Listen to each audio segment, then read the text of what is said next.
Malam itu, tepat Jumat Kliwon, suasana di sebuah warung makan kecil di pinggir desa terasa lebih sunyi dari biasanya. Di desa Kembangarum, malam Jumat Kliwon memang dikenal angker.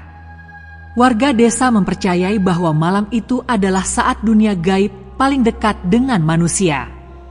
Angin malam berhembus dari arah hutan yang membentang di belakang desa, membawa serta aroma lembab tanah yang basah oleh embun. Pak Rahmat, pemilik warung kecil itu, sedang menyalakan lampu Petromax yang menggantung di tengah ruangan. Meskipun warungnya terletak di jalan kecil yang jarang dilalui orang, ia tetap membuka usahanya dengan harapan ada 1 atau 2 pelanggan yang mampir. Rezeki jangan ditolak, pikirnya sambil mengelap meja kayu yang mulai lapuk. Namun, malam itu terasa berbeda. Suara jangkrik yang biasanya meramaikan malam tiba-tiba lenyap. Hanya ada keheningan, sesekali dipecahkan oleh suara dedaunan yang berbisik di tiup angin. Pak Rahmat, yang sudah puluhan tahun tinggal di desa itu, tahu benar bahwa keheningan seperti ini adalah pertanda buruk. "Ah, mungkin cuma perasaanku saja," gumamnya untuk menenangkan diri. Tetapi, tatapan matanya terus melirik ke arah jendela warung yang menghadap ke kegelapan hutan. Lampu jalanan yang remang-remang hanya mampu menerangi beberapa meter ke depan, meninggalkan bayangan pekat di antara pohon-pohon besar. Seakan-akan ada sesuatu di sana, mengintai dari balik kegelapan. Pak Rahmat tetap membuka warungnya meski para tetangga sudah memperingatkannya agar tutup lebih awal. Sore tadi, saat sedang mengangkat galon air, Bu Siti, tetangganya yang terkenal pandai meramal, sempat mampir dan berkata, "Pak Rahmat, hati-hati malam ini. Jangan terlalu larut, ya. Malam Jumat Kliwon, auranya nggak bagus." Namun, Pak Rahmat hanya tersenyum tipis. "Ah, Bu Siti, kalau saya tutup terus, nanti anak-anak saya makan apa?" jawabnya dengan nada bercanda. Tapi Bu Siti tidak tertawa. Tatapan matanya tajam, seakan menyiratkan sesuatu yang sulit dijelaskan dengan kata-kata. Saat itu, Pak Rahmat merasa tidak ada alasan untuk khawatir. Sebagai seorang yang sudah bertahun-tahun menjalankan usaha di tempat itu, ia menganggap cerita-cerita mistis hanya bumbu kehidupan desa. Namun, malam ini perasaan itu mulai berubah. Ia merasa sendirian, meski biasanya ia menikmati kesunyian warungnya.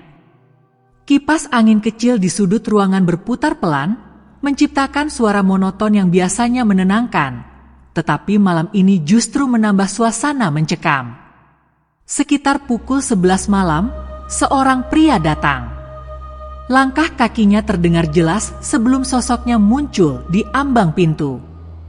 Pak Rahmat yang sedang membersihkan gelas di belakang meja kasir mendongak. Pria itu mengenakan jas hitam yang terlihat terlalu formal untuk suasana desa. Celananya panjang, dan sepatunya berkilau seperti baru dipoles. Wajahnya terlihat pucat, bahkan di bawah cahaya Petromax. Matanya tajam namun kosong, seperti tidak ada kehidupan di baliknya. "Warung ini buka, kan?" tanya pria itu dengan suara berat, hampir seperti bisikan yang dipaksakan untuk terdengar. Pak Rahmat mengangguk, meski ada getaran kecil di hatinya. Ia mengatur napas, mencoba menenangkan diri. "Iya, Pak. Silakan duduk," jawabnya sambil menunjuk meja di pojok warung. Pria itu berjalan dengan langkah yang aneh, seperti berat sebelah. Setiap kali kakinya menyentuh lantai, terdengar suara pelan seperti sesuatu yang licin menyeret. Ia memilih duduk di meja yang dekat dengan jendela besar yang menghadap ke hutan. Pak Rahmat tidak bisa menahan diri untuk terus memperhatikan tamunya.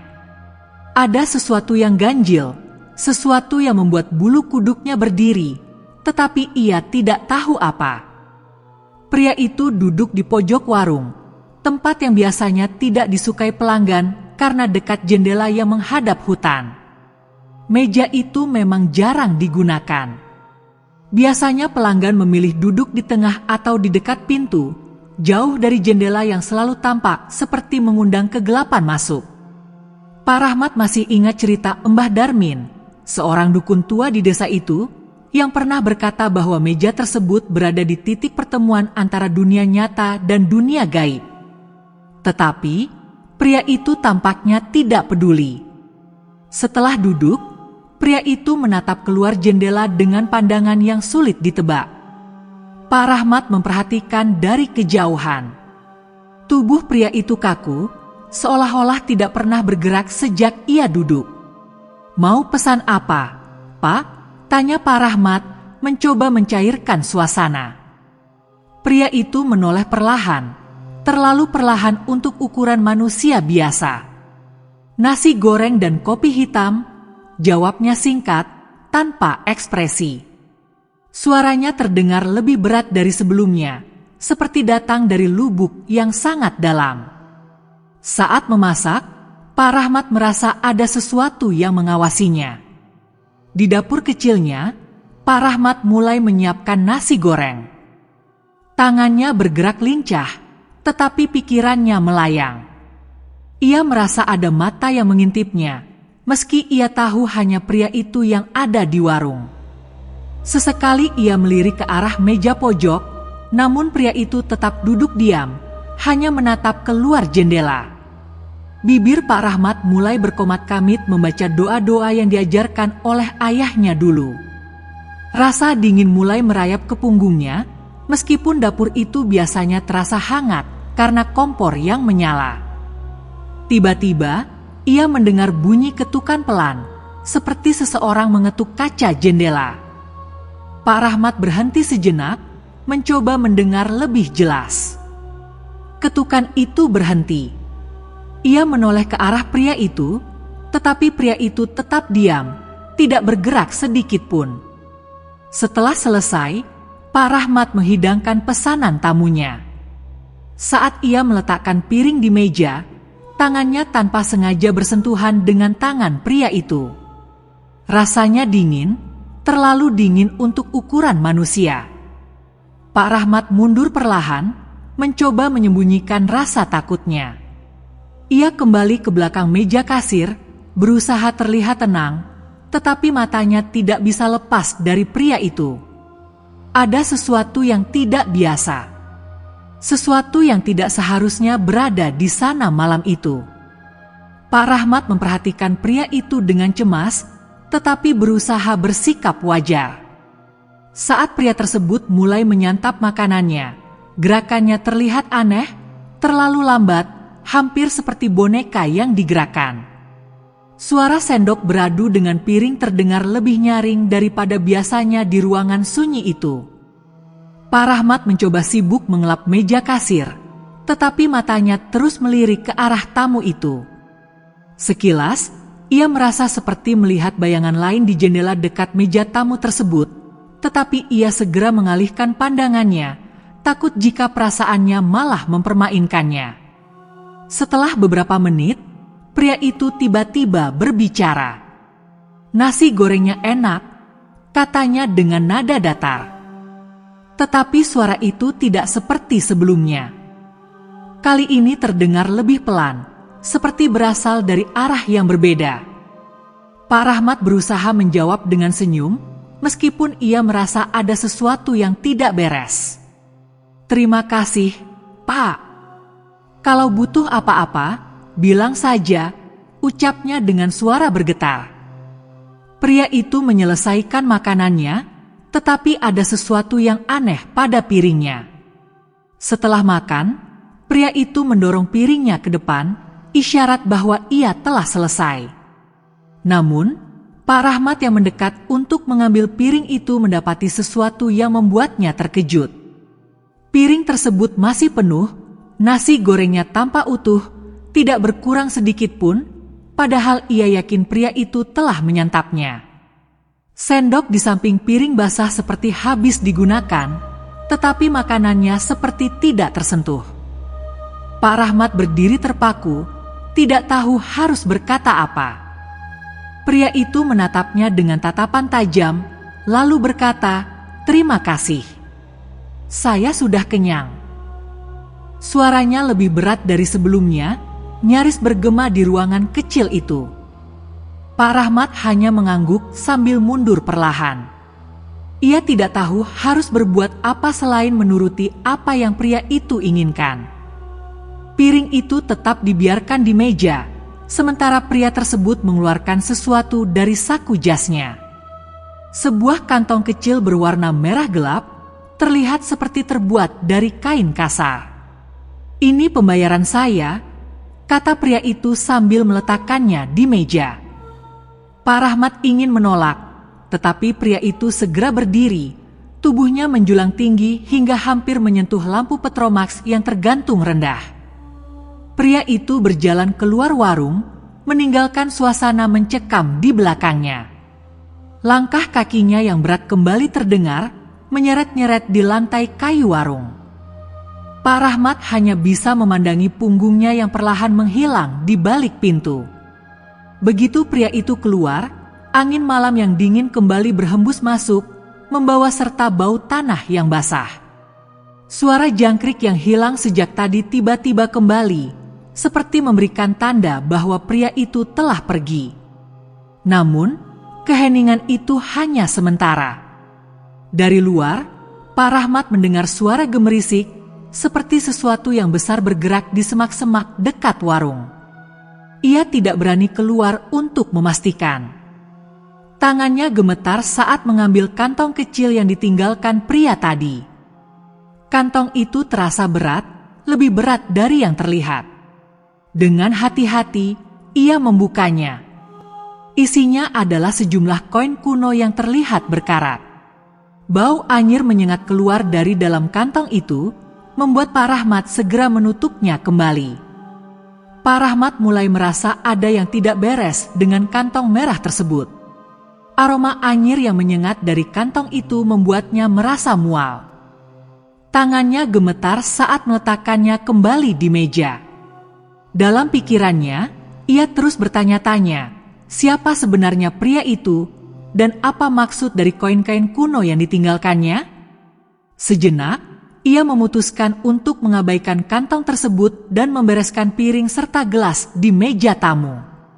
Namun, matanya tidak bisa lepas dari kantong merah itu. Ada sesuatu yang aneh, seperti memancarkan aura yang tidak terlihat, tetapi bisa dirasakan. Pak Rahmat mencoba mengalihkan pikirannya dengan berdoa. Bibirnya bergerak cepat melafalkan ayat-ayat yang ia hafal sejak kecil. Namun, semakin ia berdoa, suasana di warungnya justru terasa semakin mencekam.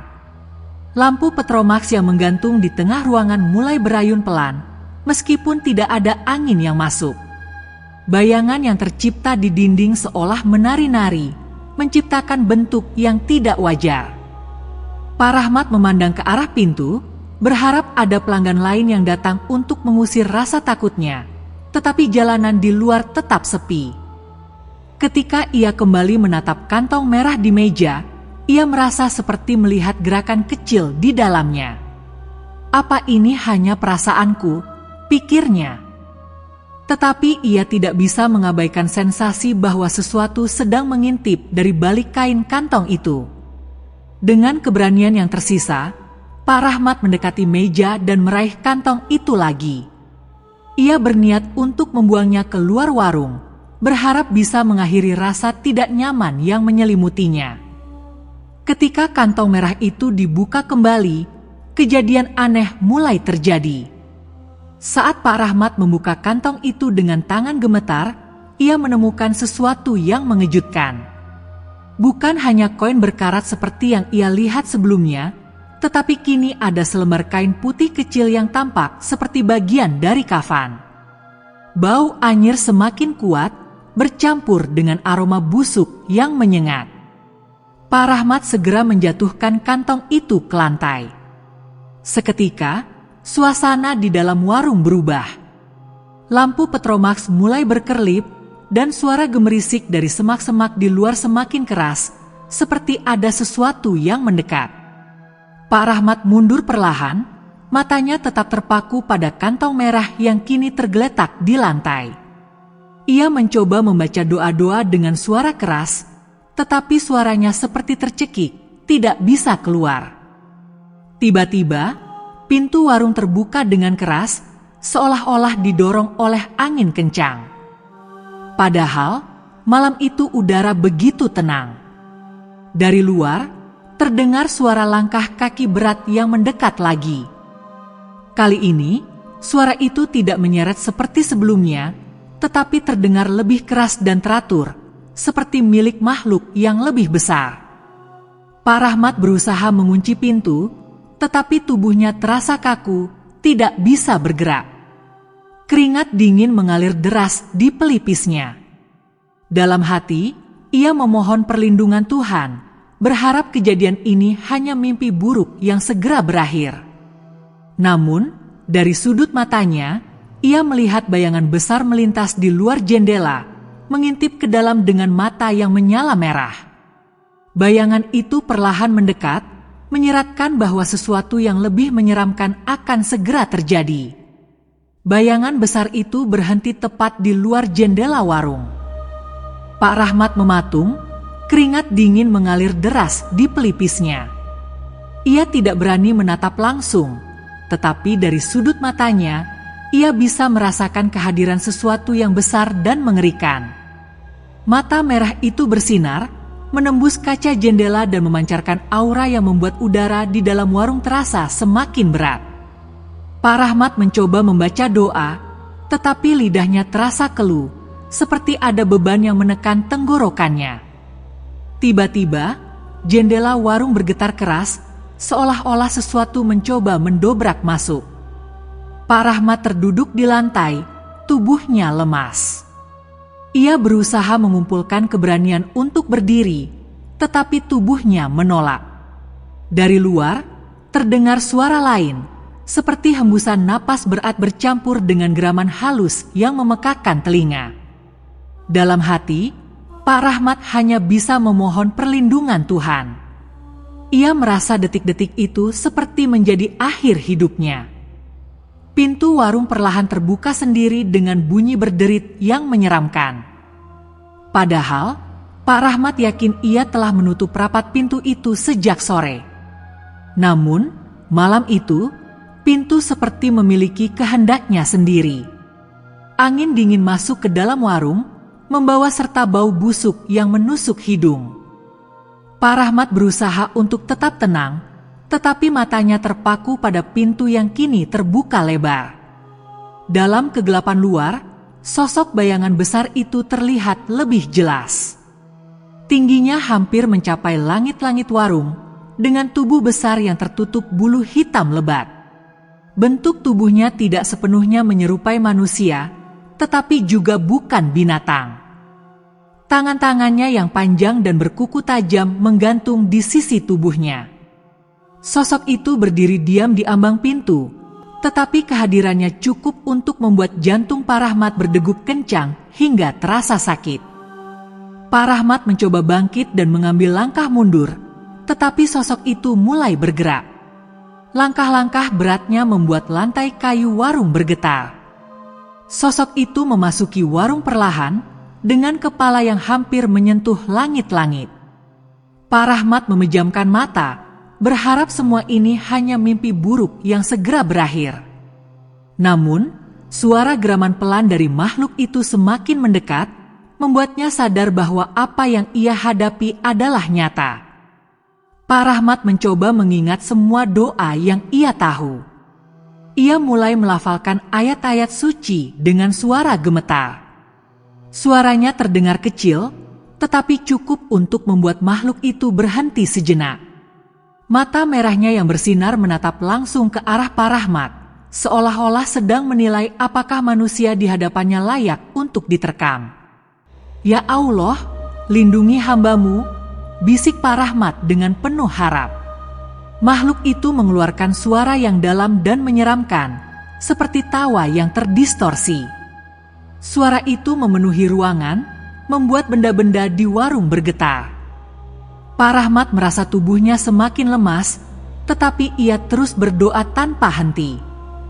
Tiba-tiba, makhluk itu mengangkat salah satu tangannya yang besar, menunjuk langsung ke arah kantong merah yang masih tergeletak di lantai.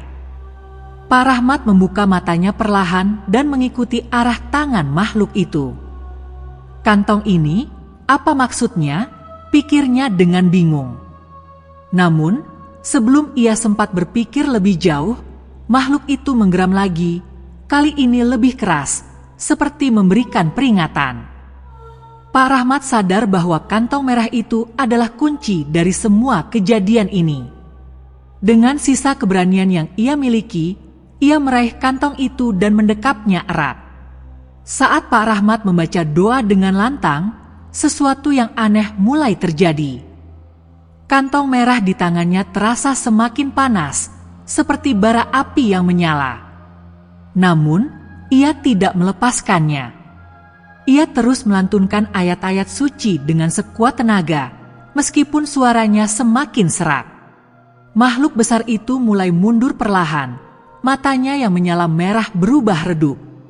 Geraman yang sebelumnya menggema kini berubah menjadi suara kecil, seperti tangisan. Dalam hitungan detik, makhluk itu berbalik dan berjalan keluar dari warung. Tubuhnya perlahan menghilang dalam kegelapan malam. Begitu sosok itu benar-benar lenyap, suasana warung kembali seperti semula. Lampu Petromax menyala kembali, dan suara jangkrik kembali terdengar. Pak Rahmat terduduk di lantai, kantong merah itu masih ada di tangannya. Ia tahu bahwa malam ini bukan hanya ujian keberanian, tetapi juga ujian keimanannya. Dengan napas yang masih tersengal, ia berjanji pada dirinya sendiri untuk lebih berhati-hati di malam Jumat Kliwon berikutnya. Setelah kejadian itu, Pak Rahmat memutuskan untuk menutup warung lebih awal keesokan harinya. Ia masih merasa lelah secara fisik dan mental akibat malam mencekam yang baru saja ia alami. Pikirannya terus dipenuhi oleh bayangan makhluk besar yang masuk ke dalam warungnya. Namun, kantong merah yang ia simpan di laci kasir menjadi teka-teki terbesar. Ia tidak tahu harus berbuat apa dengan benda tersebut. Pagi itu, saat warungnya sepi, Pak Rahmat memanggil Bu Siti, tetangganya yang pandai meramal, untuk meminta saran. Bu Siti datang dengan ekspresi serius setelah mendengar cerita Pak Rahmat. Wanita tua itu memegang kantong merah tersebut dengan hati-hati, seperti memegang sesuatu yang berbahaya. "Ini bukan benda biasa, Pak Rahmat," ucap Bu Siti sambil mengernyitkan dahi. Kantong ini sering digunakan untuk menaruh sesaji atau penawaran dalam dunia gaib. Barang seperti ini biasanya datang dengan konsekuensi. Mendengar itu, Pak Rahmat merasa bulu kuduknya kembali berdiri.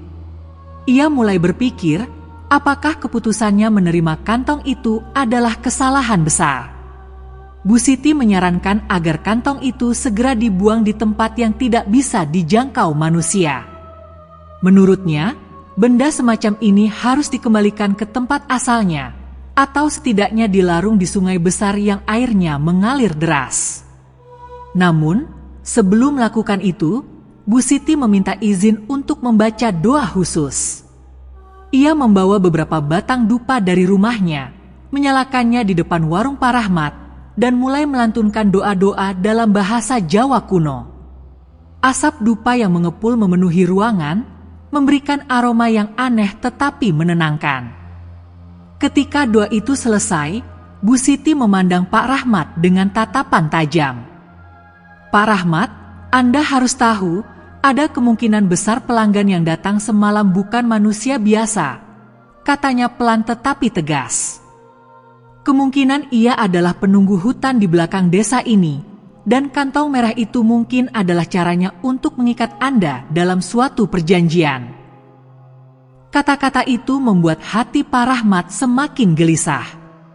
Ia tidak pernah merasa berurusan dengan hal-hal mistis sebelumnya, tetapi malam itu mengubah semuanya. Pak Rahmat mengikuti saran Bu Siti dan pergi ke sungai besar di pinggir desa. Dengan ditemani Bu Siti dan beberapa warga yang mendengar cerita tersebut, ia membawa kantong merah itu ke tempat yang dipercaya suci oleh masyarakat setempat. Di bawah cahaya matahari sore yang perlahan meredup, mereka berjalan dengan langkah hati-hati. Suasana terasa hening, hanya terdengar suara gemericik air sungai yang mengalir di antara batu-batu besar. Sesampainya di tepi sungai, Bu Siti kembali memimpin ritual sederhana untuk melepaskan kantong itu.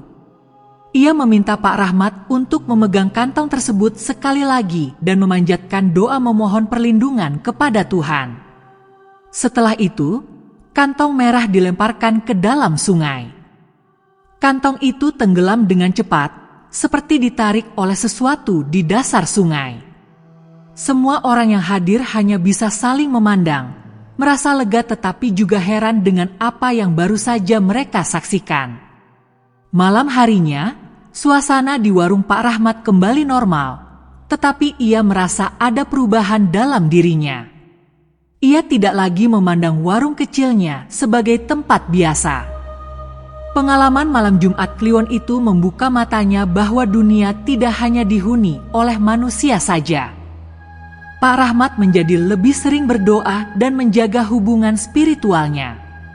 Ia juga memutuskan untuk menutup warung lebih awal setiap malam Jumat Kliwon, meskipun itu berarti kehilangan sedikit pendapatan. Namun, yang paling mengejutkan adalah tamu-tamu yang datang ke warungnya setelah kejadian itu. Beberapa dari mereka mengaku melihat sosok pria berjubah hitam di sekitar warung Pak Rahmat, tetapi saat didekati, sosok itu menghilang seperti bayangan. Pak Rahmat hanya bisa menggelengkan kepala setiap kali mendengar cerita tersebut. Ia merasa bahwa kejadian itu adalah peringatan agar ia lebih berhati-hati dalam menjalankan usahanya. Dalam hati, Pak Rahmat merasa bersyukur karena berhasil melewati ujian berat itu. Meskipun pengalaman tersebut meninggalkan bekas yang mendalam, ia percaya bahwa semua terjadi atas kehendak Tuhan. Ia memutuskan untuk membagikan cerita ini kepada keluarganya dan beberapa tetangga dekat, bukan untuk menakut-nakuti, tetapi sebagai pengingat bahwa manusia harus selalu rendah hati dan tidak merasa terlalu berani menghadapi hal-hal yang tidak terlihat. Pak Rahmat juga semakin menghargai nasihat-nasihat para tetua desa yang selama ini ia anggap sebagai mitos belaka. Pengalaman ini menjadi pelajaran hidup yang tidak akan pernah ia lupakan. Setiap kali malam Jumat Kliwon tiba, Pak Rahmat selalu menutup warung lebih awal dan berkumpul bersama keluarganya di rumah, memastikan bahwa ia tidak akan lagi berurusan dengan pelanggan gaib seperti di malam itu. Hari-hari berlalu, tetapi cerita tentang pelanggan gaib di warung Pak Rahmat mulai menyebar di desa. Awalnya, hanya Bu Siti dan beberapa warga yang mengetahui kejadian itu.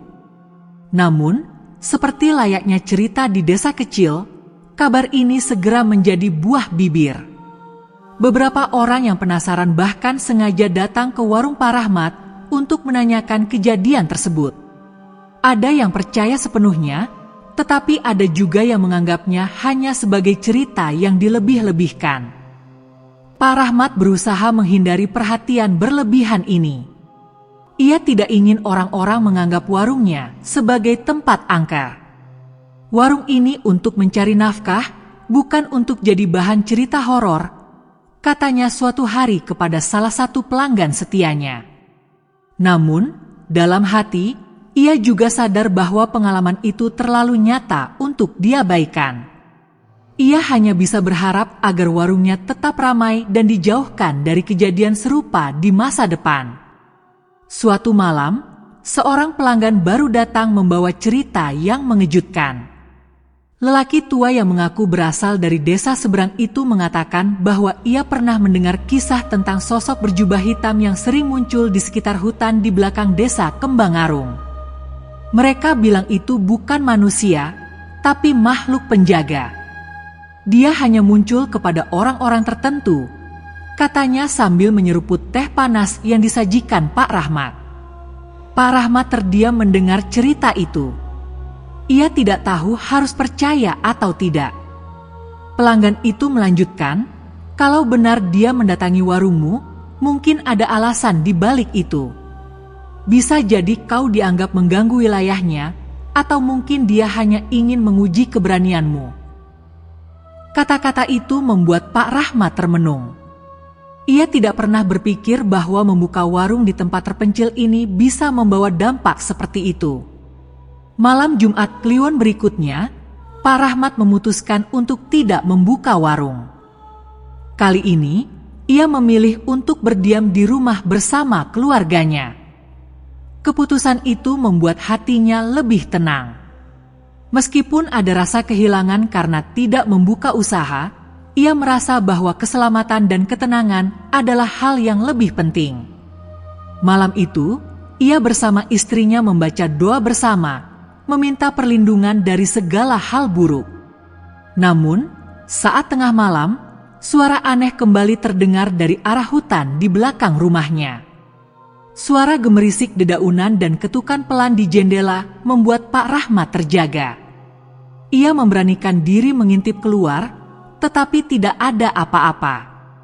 Hanya kegelapan yang menyelimuti. Dalam hati, ia bersyukur karena tidak ada hal buruk yang terjadi, tetapi ia tetap tidak bisa menghilangkan perasaan bahwa sosok gaib itu masih mengawasinya. Bu Siti kembali mengingatkan bahwa pengalaman seperti ini seringkali membawa pesan tersirat. Keesokan harinya, Pak Rahmat mendatangi rumah Bu Siti untuk berbicara lebih lanjut. Wanita tua itu menyarankan agar Pak Rahmat tetap menjaga warungnya, tetapi dengan beberapa perubahan. Berilah sesaji kecil di dekat warungmu, bukan untuk menyembah, tetapi sebagai bentuk penghormatan kepada yang tak terlihat, katanya. Dan selalu mulai usahamu dengan doa. Pak Rahmat setuju. Ia tidak ingin mengulangi kesalahan yang sama. Mulai saat itu, setiap pagi ia meletakkan bunga dan dupa di pojok warung sebagai simbol penghormatan kepada alam dan makhluk-makhluk yang ada di sekitarnya. Ia juga lebih rajin berdoa sebelum memulai usahanya, meminta perlindungan dan kelancaran rezeki. Akhirnya, kehidupan Pak Rahmat kembali normal, meski bayang-bayang malam itu tetap ada dalam ingatannya. Warung kecilnya kembali ramai seperti biasa, dan tidak ada lagi kejadian aneh yang mengganggunya. Meskipun begitu, setiap kali malam Jumat Kliwon tiba, Pak Rahmat memilih untuk menutup lebih awal dan menghabiskan waktu bersama keluarganya di rumah. Ia tidak ingin mengambil risiko lagi. Pengalaman itu menjadi pelajaran berharga dalam hidupnya. Pak Rahmat belajar untuk lebih menghormati alam dan makhluk lain yang mungkin berbagi ruang dengannya. Warungnya tetap berdiri kokoh di pinggir desa, menjadi saksi bisu dari malam menyeramkan yang tak akan pernah ia lupakan.